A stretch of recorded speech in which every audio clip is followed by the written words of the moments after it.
Okay, hey everybody, thanks for joining us again. We got another question for you.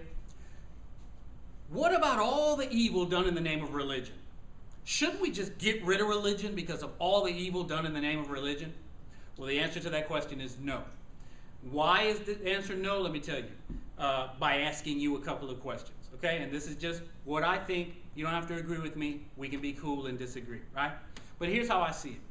There are a lot of quack doctors, right? Doctors that botch operations. People leave their doctor's office or leave their surgery worse than they were when they came in because of these doctors, right? I heard of a lady last summer. She went in to get a bud implant or a bud enhancement, gluteal enhancement. Somebody injected cement into her behind.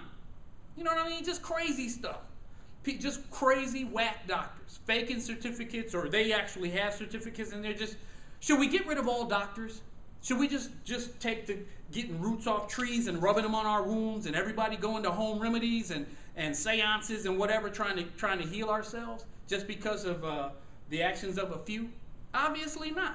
Medical science is great. We should use medical science and don't just throw it out because of a few idiots. Another question. There are a lot of school teachers who don't care anything about students, man. They degrade them, they embarrass them, they abuse them, they molest them, they don't teach them, and nobody learns anything in their class. Should we get rid of these teachers?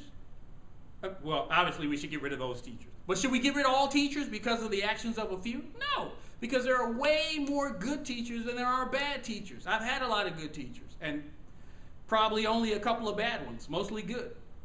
So don't get rid of all teachers because of the actions of a few knuckleheads, right? That's bad logic, right? How about firearms? There are a lot of people that do crazy, stupid stuff with firearms. Do we get rid of all firearms because of the actions of a few? Obviously not.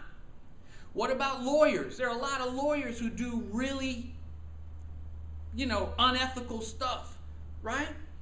So should we just get rid of all lawyers? No, because there are more good lawyers probably than there are bad lawyers.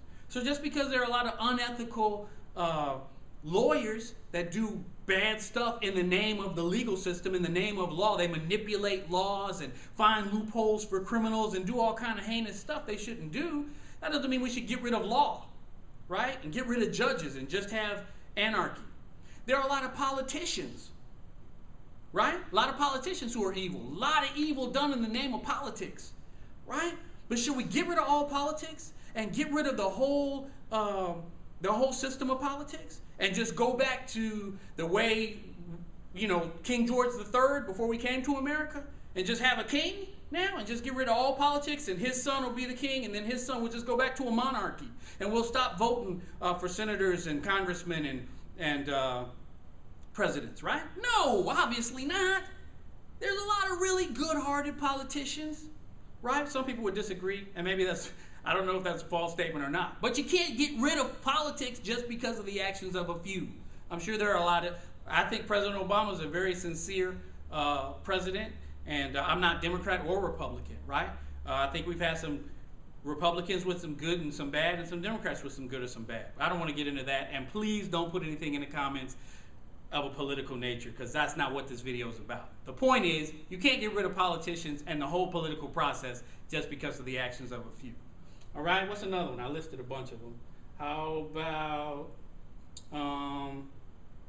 about alcohol? In the 20s, alcohol was illegal. Prohibition, you may have read about it, right? There are some people, it was banned in the United States because alcohol was banned in the United States because of the actions of a few. A few knuckleheads get drunk, beat their kids, abuse their wife, rob a bank, do some stupid stuff because of alcohol, and now we just get rid of alcohol. It's prohibited. So, and that still happens. So should we get rid of alcohol? Should we prohibit alcohol? No more Miller Lite because of the actions of a few? Obviously not. Right? It's just crazy to get rid of all alcohol use because of the actions of a few. Just crazy. Right? And it's just not good. Last but not least, religious leaders. There are a lot of religious people, right, who do crazy stuff in the name of religion. And my daughter just mentioned the Crusades. Craziness because of religion. Right? There are a lot of crazy religious people who say crazy stuff and do crazy stuff in the name of religion. But you can't just throw something out because of the actions of a few boneheaded people. All right? Because truth be told, there are a lot of people who've been able to overcome their alcoholism and drug addiction and prostitution and bad habits, and been able to overcome a lot of adversity and sadness and things in their life because of religion. Religion has done a lot of good. There are a lot of organizations, orphanages, and schools and good that have been done in the name of religion. So you just can't get rid of it because some knuckleheads did some knuckleheaded stuff. All right? That's bad logic. So when you ask the question, what about all the evil done in the name of religion? My answer is, all right, what about it? All right, so that's it. And hopefully that was helpful. And if not, sorry. See, I love you. God loves you too. See you on the next video.